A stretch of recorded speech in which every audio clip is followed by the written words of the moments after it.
बेटे की अस्थियों की पोटली के साथ मानो खुल गए हो पिता के मन के अंदर के भाव, जो अभी तक उन्होंने संजो कर रखे थे। उत्तराखंड के हरिद्वार की हर की पौड़ी में जब लेफ्टिनेंट विनय नरवाल के पिता गंगा में उतरे तो उन्होंने कितनी दफा खुद को खुद से संभाला होगा, लेकिन बेटे को बचपन से उंगली पकड़कर चलाना सिखाना, कंधे पर बिठा के देश दुनिया दिखाना, देश की सेवा समझाना, न जाने कितनी ऐसी यादों ने कंधे को कमजोर कर दिया और पिता राजेश नरवाल समुद्र किनारे फूट फूट कर रोने लगे। दरअसल जब जम्मू कश्मीर के पहलगांव की घाटी से खबर आई तब पिता राजेश खड़े थे। कुछ को समझा पाना या खुद को समझा पाना आसान नहीं था, क्योंकि तब खुद रो देते तो बहू, पत्नी और विनय की बहन को कौन संभालता। जब बहू ने बेटे के कफन के सामने पार्थिव शरीर को सैल्यूट किया तो उठी होगी पिता के मन की एक ऊक। तब फिर भी परिवार सामने था, दाह संस्कार हुआ, अब बारी थी अर्थियों के विसर्जन की। ये बेटे के साथ शायद रोने का आखिरी मौका मान लिया पिता ने और फूट फूट कर रोने लगे। खुद को संभाल नहीं पाए, न ही आंसू संभल पाए। लेफ्टिनेंट विनय के पिता ने सरकार से एक ही मांग की कि किसी के साथ ऐसा न हो। फिलहाल विनय के पिता ने बताया कि हमें इस वक्त कुछ नहीं पता, तमाम खबरों से हम दूर है, हमें कुछ नहीं पता कि पहलगांव में क्या हो रहा है, आतंकवादियों के साथ क्या हशर किया जा रहा है, वगैरह वगैरह। हरियाणा के रहने वाले राजेश नरवाल को याद है तो बस इतना कि बेटे की शादी 16 अप्रैल को हुई थी, 19 अप्रैल को रिसेप्शन हुआ था और उसके बाद पत्नी के साथ जम्मू कश्मीर छुट्टियां मनाने गया था और जहाँ से वापस नहीं लौटा। हाँ, मैं ये कह सकता हूँ कि समय का फेर है ये, और समय बलवान होता है। और जाहिर भी बात है कि 2 दिन पहले अभी तो टेंट भी यहाँ से पूरी तरह से उखड़ा नहीं था, बट इतना दुखों का पहाड़ टूटा है। मुझ पर अकेले पे नहीं है, पूरा देश मेरे साथ है।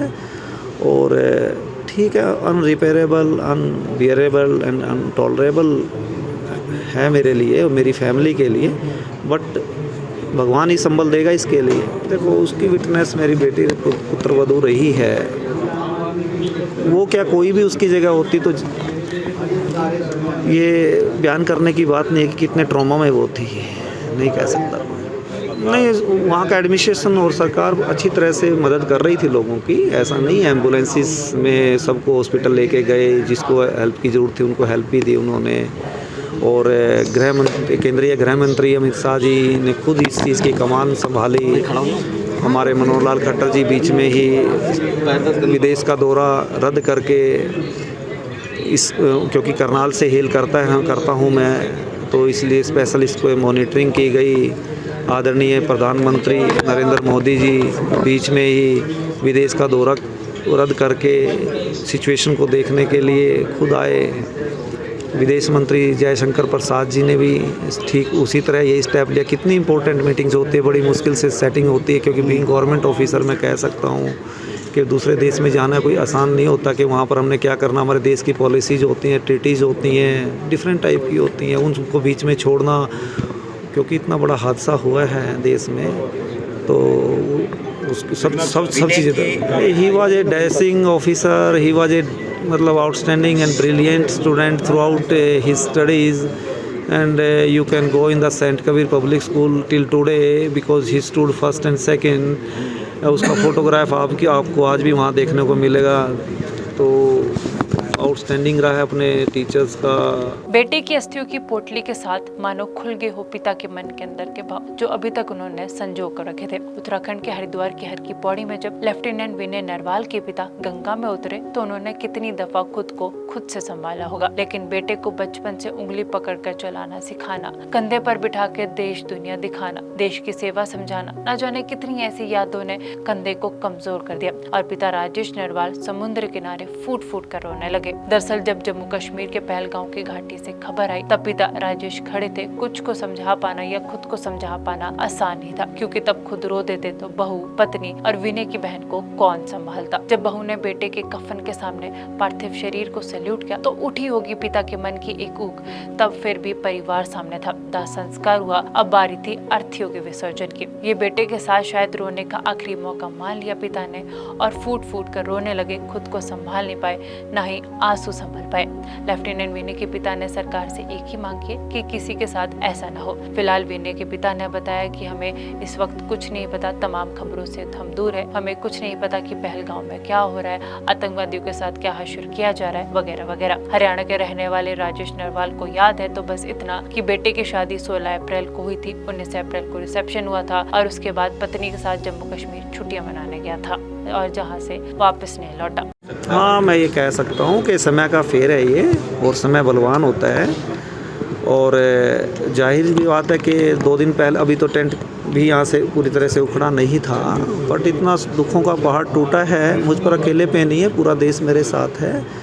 और ठीक है, अनरिपेयरेबल, अनबियरेबल एंड अनटॉलरेबल है मेरे लिए और मेरी फैमिली के लिए, बट भगवान ही संभल देगा इसके लिए। देखो, उसकी विटनेस मेरी बेटी पुत्रवधू रही है। वो क्या कोई भी उसकी जगह होती तो ये बयान करने की बात नहीं है कि कितने ट्रॉमा में वो थी, नहीं कह सकता। नहीं, वहाँ का एडमिनिस्ट्रेशन और सरकार अच्छी तरह से मदद कर रही थी लोगों की, ऐसा नहीं है। एम्बुलेंसेस में सबको हॉस्पिटल लेके गए, जिसको हेल्प की ज़रूरत थी उनको हेल्प भी दी उन्होंने। और केंद्रीय गृह मंत्री अमित शाह जी ने खुद इस चीज़ की कमान संभाली। हमारे मनोहर लाल खट्टर जी बीच में ही विदेश का दौरा रद्द करके क्योंकि करनाल से हेल करता हूँ मैं, तो इसलिए स्पेशल इस पर मॉनिटरिंग की गई। आदरणीय प्रधानमंत्री नरेंद्र मोदी जी बीच में ही विदेश का दौरा रद्द करके सिचुएशन को देखने के लिए खुद आए। विदेश मंत्री जयशंकर प्रसाद जी ने भी ठीक उसी तरह यही स्टेप लिया। कितनी इंपॉर्टेंट मीटिंग्स होती है, बड़ी मुश्किल से सेटिंग होती है, क्योंकि बीइंग गवर्नमेंट ऑफिसर मैं कह सकता हूँ कि दूसरे देश में जाना कोई आसान नहीं होता कि वहाँ पर हमने क्या करना। हमारे देश की पॉलिसीज़ होती हैं, ट्रीटीज़ होती हैं, डिफरेंट टाइप की होती हैं, उनको बीच में छोड़ना, क्योंकि इतना बड़ा हादसा हुआ है देश में, तो उसकी सब चीज़ें। He was a dashing officer, he was a मतलब outstanding and brilliant student throughout his studies, and you can go in the Saint Kabir Public School till today because he stood first and second। उसका photograph आपको आज भी वहाँ देखने को मिलेगा। तो आउटस्टैंडिंग रहा है अपने टीचर्स का।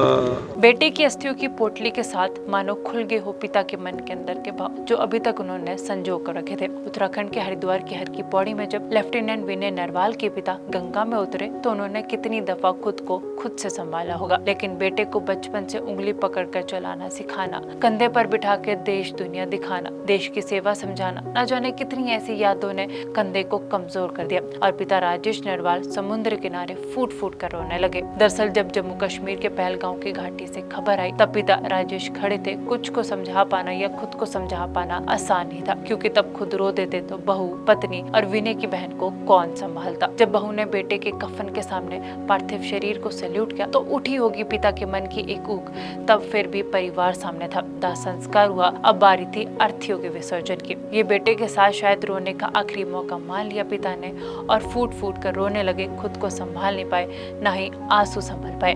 लेफ्टिनेंट विनय के पिता ने सरकार से एक ही मांग की कि किसी के साथ ऐसा न हो। फिलहाल विनय के पिता ने बताया कि हमें इस वक्त कुछ नहीं पता, तमाम खबरों से हम दूर है, हमें कुछ नहीं पता कि पहलगांव में क्या हो रहा है, आतंकवादियों के साथ क्या हशर किया जा रहा है, वगैरह वगैरह। हरियाणा के रहने वाले राजेश नरवाल को याद है तो बस इतना कि बेटे की शादी 16 अप्रैल को हुई थी, 19 अप्रैल को रिसेप्शन हुआ था और उसके बाद पत्नी के साथ जम्मू कश्मीर छुट्टियां मनाने गया था और जहाँ से वापस नहीं लौटा।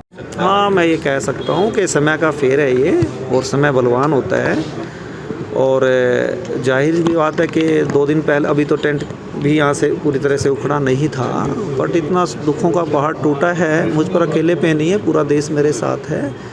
और ठीक है, अनरिपेयरेबल, अनबियरेबल एंड अनटॉलरेबल है मेरे लिए और मेरी फैमिली के लिए, बट भगवान ही संभल देगा इसके लिए। देखो, उसकी विटनेस मेरी बेटी पुत्रवधू रही है।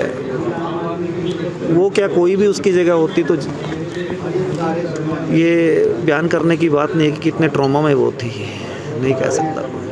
नहीं, वहाँ का एडमिनिस्ट्रेशन और सरकार अच्छी तरह से मदद कर रही थी लोगों की, ऐसा नहीं है। एम्बुलेंसेस में सबको हॉस्पिटल लेके गए, जिसको हेल्प की ज़रूरत थी उनको हेल्प भी दी उन्होंने।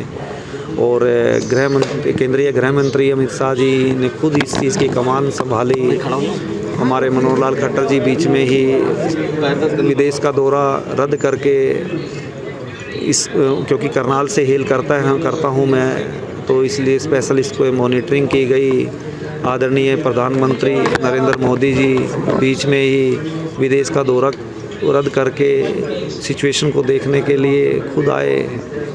विदेश मंत्री जयशंकर प्रसाद जी ने भी ठीक उसी तरह यही स्टेप लिया। कितनी इंपॉर्टेंट मीटिंग्स होती है, बड़ी मुश्किल से सेटिंग होती है, क्योंकि बीइंग गवर्नमेंट ऑफिसर मैं कह सकता हूँ कि दूसरे देश में जाना कोई आसान नहीं होता कि वहाँ पर हमने क्या करना। हमारे देश की पॉलिसीज़ होती हैं, ट्रीटीज़ होती हैं, डिफरेंट टाइप की होती हैं, उनको बीच में छोड़ना, क्योंकि इतना बड़ा हादसा हुआ है देश में, तो उसकी सब चीज़ें। He was a dashing officer, he was a मतलब outstanding and brilliant student throughout his studies, and you can go in the Saint Kabir Public School till today because he stood first and second. उसका photograph आपको आज भी वहाँ देखने को मिलेगा। तो आउटस्टैंडिंग रहा है अपने टीचर्स का।